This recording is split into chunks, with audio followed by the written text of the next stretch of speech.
तो फ्राइडे जून 17 को एक भगवान की मूर्ति गिरी होती है। तो दो लोग उसे उठा रहे होते और आपस में कहते हैं ये पक्का उस तेपी ने क्यों होगा, पता नहीं आखिर उसे क्या परेशानी। तो दूसरा आदमी कहता है तुम्हें पता है इस साल के कर्ज के बारे में लोग क्या कह रहे हैं। तो दूसरा आदमी कहता है हाँ पता है, इस साल का कर्ज पक्का उन होजोस पर ही जाएगा, इसमें कोई शक नहीं।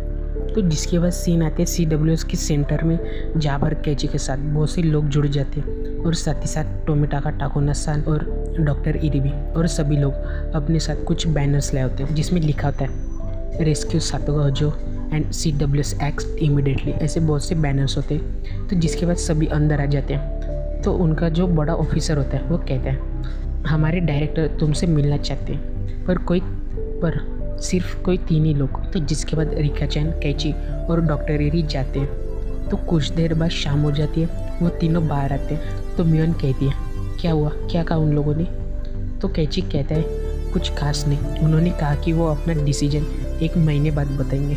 तो शियोन कहती है 1 महीने बाद, तब तक सातोगो को क्या क्या सहना पड़ेगा उन्हें पता भी है। तो डॉक्टर इरी कहते हैं हम और कुछ नहीं कर सकते। तो जिसके बाद मियोन कहती है हमने सभी से कहा कि हमें कल भी आना होगा, पर उनमें से कुछ लोग तभी से वापस चले गए। तो रीन कहती है चाहे कुछ भी हो जाए हम इतनी जल्दी तो बिल्कुल भी हार नहीं मानेंगे। तो रिका-चैन कहती है अगर हम साथ में मिलकर नहीं लड़े तो हम कोई भी मिरेकल नहीं कर पाएंगे। तो जिसके बाद डॉक्टर इरी कहते हैं शाम हो रही है, हमें सबको घर भेज देना चाहिए, और वैसे भी हमें फेस्टिवल की प्लानिंग मीटिंग में भी तो जाना है। और तब भी मियोन कहती है कैची क्यों ना तुम भी हमारे साथ आओ। तो जिसके बाद सीन आते हैं उस जगह पर जहाँ पर फेस्टिवल की मीटिंग होने वाली थी। तो सभी उस जगह पर आ जाते हैं और तभी वहाँ पर मेयर आते हैं। तो वो शियन से कहते हैं शियन तुम्हें तो काफ़ी वक्त बाद देखा और मैं इस बार बहुत ही खुश हूँ कि तुम वातानागाशी फेस्टिवल में हो। तो जिसके बाद कैची कहता है मैं कैची माइबार हूँ, पर मेयर उससे मिलकर कुछ खास खुश नहीं होते। वो कहते हैं हाँ ठीक है, आने के लिए शुक्रिया। तो जिसके बाद मेयर मियोन से कहते हैं क्या मैं तुमसे थोड़ी देर के लिए अकेले में बात कर सकती हूँ। तो जिसके बाद मियोन उनके साथ वहाँ से चली जाती है।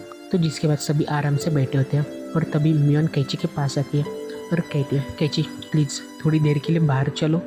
तो जिसके बाद कैची और मियोन बाहर आते हैं। तो वहाँ पर होती है उनकी टीचर। तो उनकी टीचर कहती है क्या तुम कल भी CWS में जाओगे। तो कैची कहता है हाँ। तो उनकी टीचर कहती है कैची प्लीज़ क्या तुम कल के बाद रुक सकते हो और देखो कि क्या होता है। तो कैची कहता है क्या आप हमें किसी तरह की वार्निंग दे रहे हो या फिर मेयर ने आपसे कुछ कहा। तो जिसके बाद मियोन कहती है जी सेंसेई हमारी मदद करने के लिए वो सब कुछ कर रही है, पर तो कैची कहता है कोई उन पर प्रेशर डाल रहे है ना। तो मियोन कहती है बोर्ड एजुकेशन ने अभी तक हमारे स्कूल को ऑफिशियली रिकॉग्नाइज नहीं किया, पर फिर भी जी सेंसेई उनके ऑर्डर्स के खिलाफ जाकर हमें पढ़ाने आती है। तो उनकी टीचर कहती है अगर मेरे फ्यूचर को आगे चलकर कुछ भी होता है तो मुझे उसकी बिल्कुल भी परवाह नहीं, पर मैं नहीं चाहती कि हमारे स्कूल को फ्यूचर में कोई परेशानी हो। तो यहाँ पर उन पर बहुत ही ज़्यादा प्रेशर आ चुका था और हमें यहाँ पर पता चलता है कि गांव के सभी लोग होजो फैमिली को हेट नहीं करते, बस वो सामने आकर ये नहीं कहते कि उन्होंने होजो फैमिली को माफ़ कर दिया, क्योंकि उन्हें डर लगता है कि इसकी वजह से लोग उन पर भरोसा नहीं करेंगे और ओयाशिरो सामा का कर्ज उन पर आ जाएगा। तो जिसके बाद कैची कहता है इसका मतलब हमें सबसे पहले इन गाँव वालों को समझाना पड़ेगा, और सभी कहते हैं हम तुम्हारा इसमें ज़रूर साथ देंगे।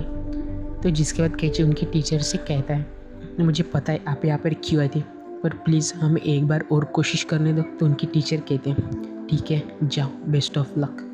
तो जिसके बाद सभी वापस उस जगह पर आ जाते हैं। तो कैची कहता है मुझे आप सभी से कुछ कहना है, मैं घुमा फिरा कर बात नहीं करूँगा, मुझे सातोगो होजो के हॉरिफिक सिचुएशन के बारे में बात करनी है। तो उनमें से एक आदमी कहता है तुमने पहले अपना केस CWS में फाइल कर दिया और ये इतना काफ़ी है। तो कैची कहता है क्या आपको हमारे प्रोटेस्ट से कुछ प्रॉब्लम है। और तभी वहाँ पर डिटेक्टिव ओइची-सान आकर बैठते और बहुत ही धीरे से कहते हैं तो चलो अब देखते हैं ये क्या करते हैं। तो शियन कहती है मुझे पता है आप ऐसा क्यों कह रहे हो, क्योंकि गवर्नमेंट इन्हें फेस्टिवल के नाम पे और भी ऐसे बहुत से कामों के लिए पैसे देते हैं। तो कैची कहता है इसका मतलब ये सरकार के कुछ पाले हुए कुत्ते। तो यहाँ पर भी उनके बीच काफ़ी ज़्यादा आर्गुमेंट होती है, पर आखिरकार कैची उन्हें मना ही लेता है और सभी कहते हैं हम सभी तुम्हारा साथ देंगे। तो आपकी जानकारी के लिए बता दें ये सभी लोग ओनिगाफुची डिफेंस एयरलाइंस के मेंबर्स हैं अगर कैची को उनका साथ मिल गया तो ये आसानी से सातोको को बचा लेंगे। तो जिसके बाद मेयर कहते हैं ये तो ठीक है, पर तुम्हें और एक मेंबर को मनाना पड़ेगा, जो होती है ओरियो सोनोजाकी, मियोन और शियोन की दादी, जो कि इन सब की हेड होती है। तो मेयर कहते हैं अगर तुमने उनको मना लिया तो हम तुम्हारा साथ ज़रूर देंगे, मैं ये तुमसे वादा करता हूँ। तो जिसके बाद सभी उनकी दादी को मनाने के लिए वहाँ पर आ जाते हैं। तो वहाँ पर ये लेडी कहती है CWS अपना काम ठीक से कर रही है, तो मुझे नहीं लगता इसमें कोई प्रॉब्लम है। तो जिस पे शियोन कहते हैं CWS सातोको को बचाने में 1 महीना लगेगा, हम तब तक इंतज़ार नहीं कर सकते। तो उनकी दादी कहती है 1 महीने में वो मर नहीं जाएगी। तो शियोन कहते हैं आपने सही कहा, वो मर नहीं जाएगी। पर तभी उनकी दादी बहुत ही जोर से चिल्लाती हुए कहती है चुप हो जाओ बेवकूफ़ कहीं के, क्या तुम लोगों में थोड़ी सी भी अकल है। तो यहाँ पर भी उनके बीच काफ़ी ज़्यादा आर्गूमेंट होती है, यहाँ तक कि कैची उनको मारने की धमकी दे देता है क्योंकि उनकी दादी सातोको को पापी शैतान कहती है। तो जिसके बाद कैची उनको सीधे मारने की धमकी दे देता है। तो यहाँ की सिचुएशन भी बहुत ही ज़्यादा बिगड़ जाती है। तो जिसकी वजह से उनकी दादी की तबीयत ख़राब हो जाती है। तो जिसका ये लेडी कहती है तुम सभी बाहर इंतज़ार करो। तो बाहर सभी इंतज़ार कर रहे होते हैं। तो थोड़ी देर बाद मेयर और ये लेडी बाहर आती है और कहते हैं हम तुम्हारा इस लड़ाई में ज़रूर साथ देंगे। तो जिसके बाद सभी वहाँ से जाने लगते हैं। पर तभी रिका-चैन कैची को रोकती है और कहती है हम सातोको को उसके किस्मत से ज़रूर बचा लेंगे। तो कैची कहते हैं हाँ बिल्कुल। तो रिका-चैन बहुत ही धीरे से कहती है मैं अब फिर से इस दुनिया को टॉस नहीं करने वाली। और कैची से कहती है तुमने मुझे सिखाया था कि कैसे अपनी किस्मत को ख़त्म करें। तो जिस पे कैची कहते हैं मैंने कब कहा था। तो रिका-चैन कहती है ये एक सीक्रेट है। और यहीं पर ख़त्म होता है एपिसोड 12।